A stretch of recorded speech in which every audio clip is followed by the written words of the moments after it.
வணக்கம். என்னுடைய யூடியூப் நேயர்களுக்கு வந்திருந்த வாடிக்கையாளர் ஒரு வினாவை வைத்துவிட்டு சென்றார். ஜோதிடர்கள் எப்பொழுதுமே தோஷங்களை கூறிக்கொண்டே இருக்கிறார்கள், அதற்குண்டான பரிகாரம் சொல்லிக்கொண்டே இருக்கிறார்களே தவிர உண்மையிலேயே ஜோதிடம் தோஷங்களைத்தான் கூறுகிறதா, பரிகாரத்தை தான் கூறுகிறதா? ஜோதிடத்துக்கும் இந்த ஆன்மீக கோயில்களுக்கும் என்ன தொடர்பு என்று நேற்று வந்த ஈஸ்வரன் என்கிற ஒரு நண்பர் கேட்டார். அதற்கு நான் ஒரு விளக்கம் கொடுத்து, நீங்கள் நாளை வாருங்கள், நாளை நீங்கள் இந்த யூடியூப்பில் நான் பேசுகிறேன், அதை நீங்கள் கேட்டு பாருங்கள், உங்கள் சார்பாக அது பொதுவாகவே அனைவருக்கும் விளக்கம் தருகிறேன் என்று சொல்லி இப்பொழுது உங்கள் முன் அவர் தொடுத்த அந்த டாபிக்கை சொல்ல வருகிறேன். குலசாமி குற்றமா தோஷமா என்று ஒரு கேள்வியை வைக்கிறார்.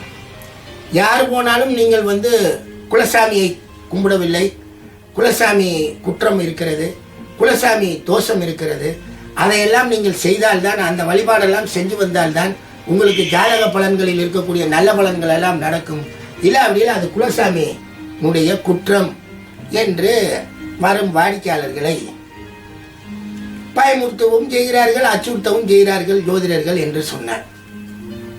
உண்மையில் எத்தனை ஜோதிடர்களுக்கு குலசாமி என்றால் என்னவென்று தெரியும்?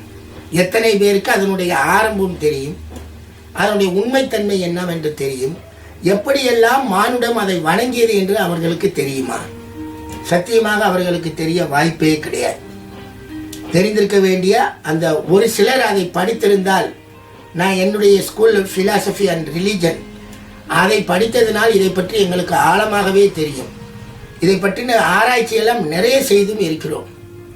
எனும் பொழுது அதனுடைய சிறிய தாக்க கருத்தை உங்கள் முன் வைப்பதற்காக இங்கு யூடியூபில் பேசிக்கொண்டிருக்கிறேன்.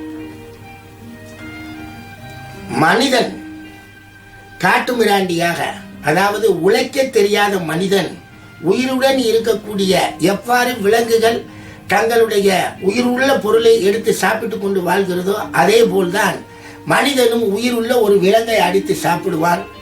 அதைத்தான் அதே விலங்கை அந்த மனிதனின் ஒன்றை அடித்து விலங்கு கூட்டம் சாப்பிட்டு கொண்டிருக்கும். இதுதான் காட்டுமிராண்டித்தனமான வாழ்க்கையில் வாழ்ந்தது. அச்சம் அவனுக்கு எப்பொழுதுமே இருக்கும். மனிதன் சகுனம் என்று ஒன்றை பார்க்கிறார்கள் என்கிறால், சகுனம் என்பது பார்ப்பது. எப்படி பார்ப்பது? எந்த தீங்கு வருகிறதா, எந்த மிருகங்கள் வருகிறதா என்று பார்த்து பார்த்து அன்னைக்கு குனிந்து குனிந்து பார்த்து பார்த்து நடந்தவன். அந்த அடிப்படையில் அன்று பூராமே காட்டு வாழ்க்கை தான் வாழ்ந்தார்கள். இவன் மனிதன் உழைக்க தெரியாதப்ப அவனுக்கு தெரிஞ்சது இந்த காட்டு மிராண்டி வாழ்க்கை. அப்பொழுது அவனுக்கு இறை வணக்கம் எல்லாம் தெரியாது. ஷாமனிசம், குழுவுக்கு ஒருத்தர் தலைவராக இருப்பார்கள். அதுவும் அந்த காலத்தில் பெண்கள் தான் குழு இந்த குலத்துக்கு தலைவராக இருந்தார்கள். இனக்குழுவாக வாழ்வார்கள். ஒரு குரூப்பாக வாழ்ந்துகிட்டு இருப்பாங்க. இந்த குரூப்புக்கு அந்த குரூப்புக்கு எந்த தொடர்பு இருக்காது. இவங்க பாட்டுக்கு இவங்க இருப்பாங்க, அவங்க பாட்டுக்கு அவங்க இருப்பாங்க. பூரா வேட்டையாடுறதா, வேட்டையாடி அப்படியே சாப்பிட்றதா, உழைக்கெல்லாம் தெரியாது. படிப்படியாக படிமுறை வளர்ச்சியில, அறிவு வளர்ச்சியில, பகுத்தறிவு கொண்ட அடிப்படை மனிதனுக்கு வரும்போது உழைக்க தெரிகிறது. அவ்வாறு உழைக்க தெரியும் பொழுது தன்னுடைய அச்சத்தை அவன் ஒவ்வொன்றாக அச்சத்தை பார்க்கும்போது அச்சத்தின் தீர்வுக்காக பகுத்தறிவு படைத்த மனிதன் கண்டுபிடித்ததுதான் கடவுள். அந்த பகுத்தறிவு மனிதன் கண்டுபிடித்த கடவுள் எவ்வாறு இருந்தது என்றால், இன்று நாம் பார்க்கக்கூடிய இந்த நிறுவன சமய கடவுள்கள் எல்லாம் பின்னாடி வந்தது. முதலில் அவனுக்கு கடவுள் என்பது தன்னுடைய இனக்குழு சமயம், இனக்குழுக்கு ஒரு கடவுளை ஏற்படுத்திக் கொள்வான். அது ஒரு மரமோ, ஒரு செடியோ, அல்லது ஒரு விலங்கோ, அல்லது ஒரு குறியீடை ஒன்றை உருவாக்குவான். அது ஒரு மேட்டு பகுதியான இடமாக இருக்கலாம். ஏதோ ஒரு பகுதி இடத்தை, ஒரு பாறையோ ஒரு கல்லோ எதையோ ஒன்று வைத்துக் கொள்வார்கள். சிலர் பாம்பு வடிவங்கள் எல்லாம் வைத்துக்கொண்டு அதை தங்களுடைய குலசாமி, அந்த சாமிக்கு முன்னாடி எல்லாத்தையும் கொண்டு போய் பேசுவார்கள். அச்சம் தீர்ப்பதற்கு அவர் நமக்கு வழி செய்வார் என்று சொல்லி வேண்டுதல். தாங்கள் என்ன சாப்பிடுகிறார்களோ அதைத்தான் அவருக்கு படையல் செய்வார்கள். அதை அவர் சாப்பிட்டதாக நினைத்து அதை தங்கள் சாப்பிடுவார்கள். சாப்பிடும் பொழுது இறைவன் நம் கூட இருந்து நமக்கு பாதுகாப்பு அளிப்பான் நம் குலசாமி நம் கூட இருந்து நமக்கு பாதுகாப்பு அளிப்பான் என்ற நம்பிக்கையில் ஒரு இறை வழிபாட்டு முறையை தொடங்கினார்கள். அங்கிருந்து தான் தொடங்குகிறது இறை வழிபாடு. இதெல்லாம் பின்னாடி வந்தது, அதை விளக்குகிறேன். அவ்வாறு இறை வழிபாடை தொடங்கும் பொழுது அதற்கு பெயர் இனக்குழு சமயம் என்று சொன்னார்கள். டோட்டாயிசம், சாமனிசம், ட்ரைபல் ரிலிஜன் என்றெல்லாம் சொல்வார்கள். இந்த இனக்குழு சமயத்தை எவ்வாறு நாம் அறிந்து கொள்வது என்றால், இன்று நாம் பிரிந்திருக்கிறோம் இல்லையா, ஒவ்வொரு பகுதியாக ஒவ்வொரு அமைப்பினராக பிரிந்திருக்கிறோம் இல்லையா, அதே போல்தான் அன்றும் வாழ்வியல் அமைப்பில் ஒவ்வொருத்தரும் தனித்தனியாக பிரிந்து வாழ்வார்கள். ஒரு குலத்துக்கு வேப்பமரம் சாமி என்றால் இன்னொரு குலத்துக்கு பனைமரம் சாமியாக இருக்கும், இன்னொரு குலத்துக்கு அரச மரம் சாமியாக இருக்கும். இப்படி எதையாவது ஒன்றை சாமியாக வைத்து அச்சம் தீர்க்க, இயற்கை சீற்றத்திலிருந்து தங்களை காப்பாற்றிக் கொள்வதற்காக, அச்சம் தீர்க்கிறதுக்காக இவர்கள் கடவுளை ஏற்படுத்துவார்கள்.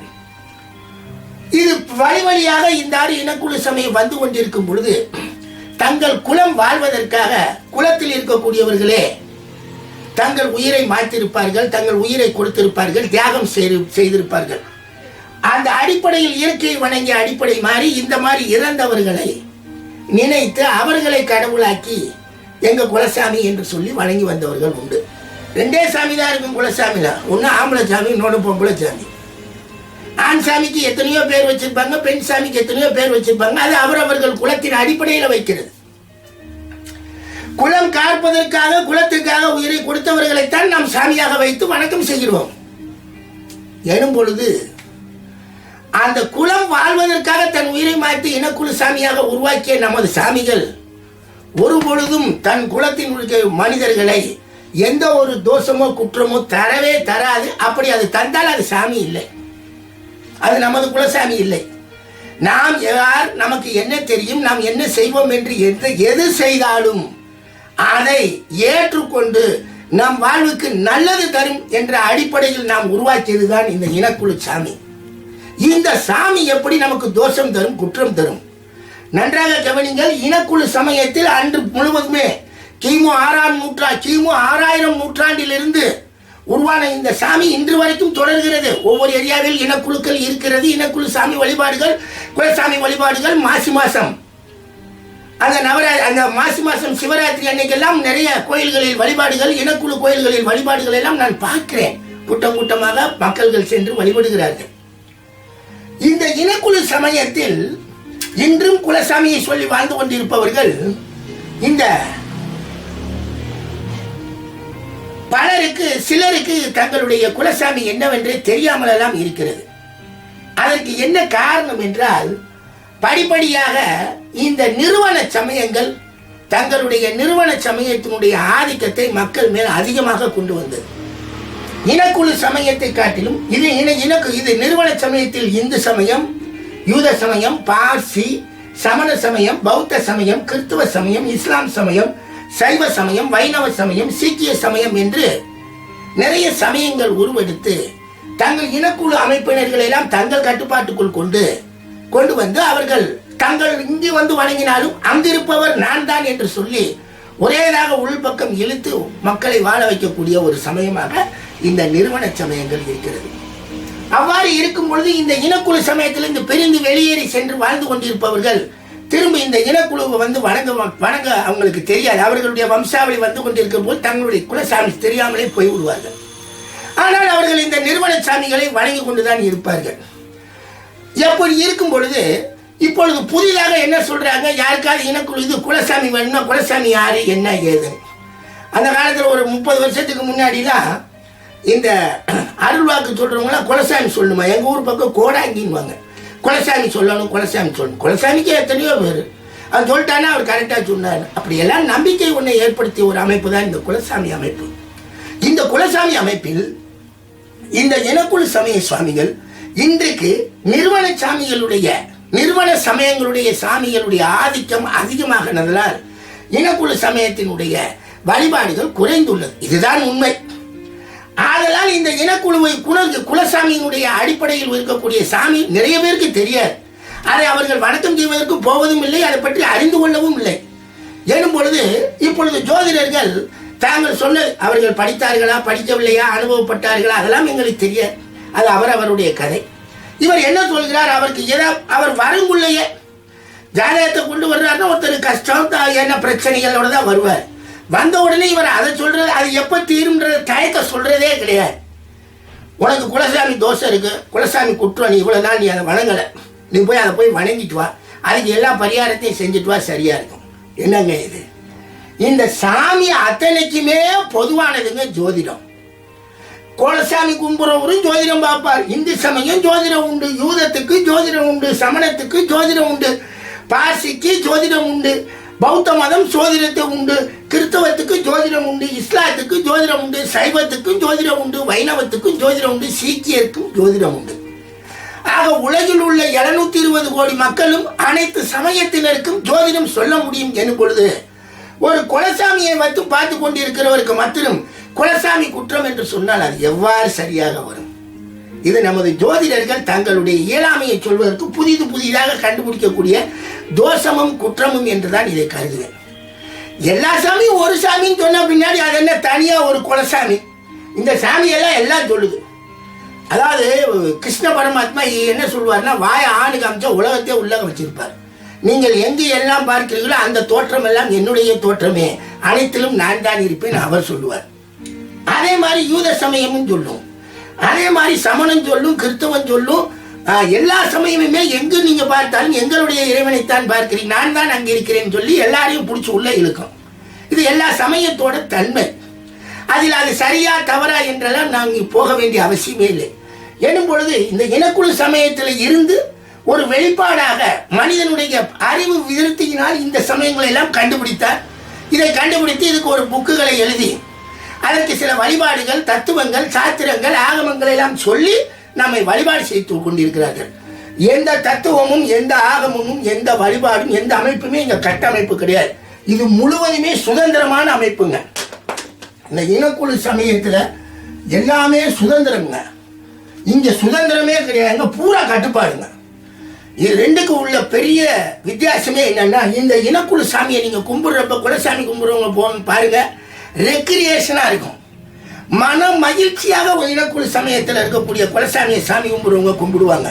அங்க எந்த ரெஸ்ட்ரிக்ஷன் இருக்காது, எதுவுமே இருக்காது, சின்ன சின்ன கட்டுப்பாடுகளுடன் தான் இருக்கு. அதுவும் மறுவரையறைக்கு உட்படுத்தப்படும்.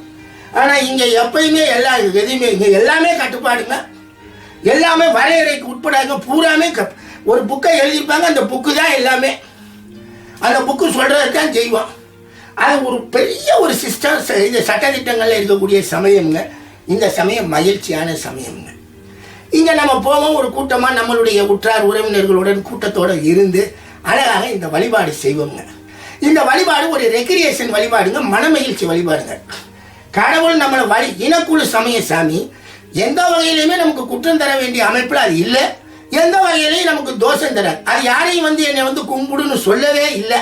அது என்ன சொல்லுதுன்னா, நான் உனக்காக வாழ்க்கை தியாகம் பண்ணியிருக்கேன், நீ நல்லா இருக்கணும்ப்பா எங்க இருந்தாலும். அதுதான் இந்த இனக்குழு சாமியுடைய உண்மையான அடிப்படை தத்துவமே. வரல, நீ வரணும், நான் உன் மேல கோபமா இருக்கேன், அதெல்லாம் தப்புங்க. எந்த சாமியும் கோபமெல்லாம் இருக்காதுங்க, எந்த சாமிக்கும் கோபமே தேவையில்லைங்க. அது நம்மளா ஏற்படுத்தி விடுற விஷயமுங்க. சாமியை வணங்கணுங்க, முடிஞ்சா வணங்குறவங்க, இல்லாட்டினா விட்டுலாமுங்க. இனக்குழு சாமி, இந்த குலசாமி குற்றம், குலசாமி தோஷம்லாம் முழு பொய்யுங்க. பொய்யுங்க. பரிகாரம் அதெல்லாம் ஒன்றும் கிடையாதுங்க. சாமியை எங்க வேணா நினைச்சு கும்பிடலாம். எங்க குலசாமி எனக்கு தெரியலைங்க, எங்க குலசாமின்னு ஒரு சாமியை நம்மளா நினைச்சிட்டு, குலசாமி எல்லா சாமியும் நம்ம தான் உருவாக்கணும். குலசாமி என்னை காப்பாற்றிக்க, உனக்கு இருக்கிற இடம் எனக்கு தெரியல, எங்க மூதாதையர் சொல்லலை, இருந்தாலும் உனக்கு ஒரு வணக்கம்னு வச்சுட்டா வேலை முடிஞ்சு போச்சுங்க. அதை கண்டுபிடிங்க, அதுக்கு போய் பரிகாரம் பண்ணுங்க, அதுக்கு போய் வணக்கம் போடுங்க. அது ரொம்ப கோபமா இருக்கு, அது ரொம்ப துடியா இருக்கு, அது உங்க மேல குற்றமா இருக்கு, உங்க குடும்பத்தை வாழ வைக்காம இருக்கு, அது முழுவதும் உங்களுக்கு தோஷத்தை தரும். அப்படியெல்லாம் தோஷம் தந்தா அது சாமியே கிடையாது. இதை தூக்கி வெளியே போட்டு போயிட்டே இருப்பான். வாழ்க்கை வாழ்வதற்கு, நம்பி வாழ்வதற்கு தான் சாமியை கண்டுபிடிச்சான். சாமி நமக்கு குற்றம் தருது, துன்பம் தருது, துக்கம் தருதுன்னா தூக்கி வெளியே போட்டுருவான் சாமியை. அது உண்மையிலேயே அந்த மாதிரிலாம் குலசாமியெல்லாம் கிடையாதுங்க. நாங்கள் பார்த்துருக்கோம், பெட்டி பெட்டியாக தூக்கிட்டு சாமியை கும்பிட்டுட்டு ஒரு பெரிய கூட்டம்லாம் சவுத் சைடு போவாங்க. நம்பிக்கை தாங்க, இந்த நம்பிக்கையை சொல்லிட்டு போங்க. இவன் கண்டுபிடிக்கிறான் ஜோசியன், எதையுமே அவனால் சொல்ல முடியல. உனக்கு இனக்குழு குலசாமி குற்றம் இருக்கு, நீ அதை செஞ்சுட்டு வந்தாதான் எல்லாம் சரியாகும். ஏன் இப்படியா? ஜோதிடத்தில் எங்கேயாவது சொல்லியிருக்கா? சாமி வணக்கத்தை ஜோதிடத்தில் எந்த நூலுமே சொல்லாதுங்க. சாமி வணக்கம் பண்ணா சரியாயிரும் சொல்லிட்டா ஜோதிடம் இன்னைக்கு டாக்டரோட பெரிய படிப்பா போய் நிற்குமுங்க. அது விதியை வாசிக்கிறதோட நிற்கிது. இவனுக்கு இந்த கோல் இப்படி இருந்தா இப்படித்தான் குணமா இருப்பான் அப்படின்னு அது முடிச்சிருச்சுங்க. அதனால தானேங்க அதில் ஒண்ணுமே அதில் பரிகாரம்ங்கிறது கிடையவே கிடையாதுங்க. அதான் இப்போ எழுதின புக்கில் பரிகாரம் சொல்லிட்டு ஏமாத்திட்டு இருப்பாங்கங்க. இன்னும் சொல்ல போனாங்க, கோயில் வணக்கத்தில் சில ஆள்கள் தாங்க கோயிலுக்குள்ளேயே போக முடியுங்க. பல ஆளுங்க கோயிலுக்குள்ளேயே விடலைங்க. இன்னைக்கெல்லாம் பரிகாரம் சொல்லி எத்தனையோ பேர் எத்தனையோ விஷயங்கள்ல எவ்வளவோ பூணூலெல்லாம் போட்டுட்டு நிறைய வேலையெல்லாம் செஞ்சிட்டு இருக்காங்க. அப்படியெல்லாம் செய்ய விட மாட்டாங்க. இன்னைக்கெல்லாம் வந்து ஏதோ நடந்துக்கிட்டு இருக்கு பொழப்பு. அன்னைக்கு அதெல்லாம் கிடையாது. சில ஆளுகள் தான் கோயிலுக்கு போக முடியும், சிலர் தான் வணக்கம் வைக்க முடியும், சிலர் தான் செய்ய முடியும், பலர் செய்ய முடியாதுங்க. அந்த சிஸ்டம் புக்கெல்லாம் நான் படிப்படியாக எல்லாத்தையும் சொல்லணும்னே வச்சுருக்கேன். அது ஆன்மீகம்ங்கிறது முழுக்க நம்பிக்கைங்க. அந்த தோஷம் அங்கே வந்து நம்ம செஞ்ச பாவத்தை தீர்க்கறதுக்காக நாமளா பாவ மன்னிப்பு கேட்கறதுக்காக இத்தனை சமயங்களையும் கண்டுபிடிச்சி வச்சுருக்கோம். எல்லா சமயமுமே பாவ மன்னிப்பை தர்றது தான். அப்படிங்கிறப்ப பாவி அங்கே வந்து புனிதம் இருக்கும், தீட்டு இருக்கும். அங்கே நாம் வந்து அங்கே தீட்டு நம்ம செஞ்ச செயல் பூரா தீட்டு, அதை போய் இங்கே போய் புனிதம் பண்ணிட்டு இங்கே போய் வணங்கினா புனிதம்னு சொல்லி அது கூப்பிட்டுக்கிட்டு இருக்குங்க. அவ்வளவுதாங்க. அங்கே என்ன செஞ்சாலும் அங்கே சில வழியெல்லாம் இருக்கு, அது அப்புறம் சொல்கிறேங்க. குலசாமி அப்படி கிடையாதுங்க. இது நம்ம சாமிங்க. நமக்கு எப்படி பிடித்தம் இருக்கோ அது நம்ம எப்படி வேணாலும் கும்பிடுறோங்க. குலசாமியை கும்பிடுறவங்களுக்கு எந்த சிஸ்டமும் இல்லை. அவங்க எல்லா வகையான இதுகளையும் ரெக்ரியேஷனாக மகிழ்ச்சியாக தான் கும்பிடுவாங்க. மகிழ்ச்சி. அந்த சாமி நம்மளை கும்பிடலைன்னா ஒரு நாள் நம்மளை குற்றம் சொல்லாதுங்க. ஒரு நாள் அதுக்கு தோஷம் தரக்கூடிய வழிவே கிடையாதுங்க. ஏன்னா இந்த சாமியை உருவாக்கும் போதே அந்த சாமி நமக்காக உயிரை கொடுத்த சாமியாக இருக்கும், நம்ம வாழ்றதுக்காக உயிரை கொடுத்த சாமியாக இருக்கும், நமக்காக வாழ்றதுக்கு நம்ம குழு கூட்டம் வாழ்வதற்காக அது தன்னை தர்ப்பணித்த சாமியாக இருக்கும். அதைத்தான் நம்ம கடவுளாக வச்சு வணங்குறோம். எனும் பொழுது தன்னுடைய குலம், தன்னுடைய பிள்ளைகள், தன்னுடைய வம்சாவளிகள் நம்மளை வணங்காட்டினாலும் நல்லா இருக்கணும் தான் அந்த சாமிக்கு குணம் இருக்குமே தவிர அது வணங்கல அதனால அது ஒரு குற்றம், அது ஒரு தோஷம், அதுக்கு பழி வாங்குவேன்னு சொல்லி எந்த சாமியும் எடுக்காதுங்க. அப்படி ஒரு சாமி நம்ம எடுத்தோம்னா நமக்கு அது பொய் தாங்க. அதெல்லாம் ஒன்று குற்றம், எந்த குற்றம் ஜோதிட சாஸ்திரத்துலக்கும் ஆன்மீகத்துக்கும் ஒரு துளி கூட சம்மந்தம் கிடையாதுங்க. இதை இனிமேல் தான் கொஞ்சம் கொஞ்சமாக விளக்கிட்டு வருவாங்க. இன்னைக்கு வந்து இந்த குலசாமி தோஷம் குற்றமா, குலசாமினா என்னன்னு தெரிஞ்சுக்கிட்டீங்களேங்க.